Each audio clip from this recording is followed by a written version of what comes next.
Volli, di nuovo con noi, capitano della nazionale italiana calcio Miss, già da 6 con noi, ormai insomma da qualche anno, e abbiamo delle esperienze insomma anche nello sport, nella sostenibilità ambientale, ma adesso noi vogliamo annunciare quelli che sono i prossimi appuntamenti.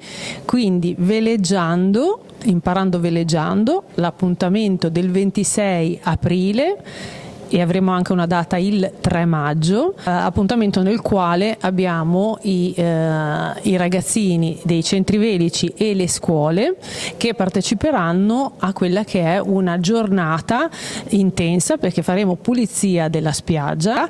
Ci troveremo di nuovo, come abbiamo fatto anche nel 2023, perché sei stata con noi alla prima edizione, a Imparando Veleggiando. Mi raccomando, vi aspettiamo numerosi, portate i vostri bambini che vivranno un'esperienza unica tra loro e il mare.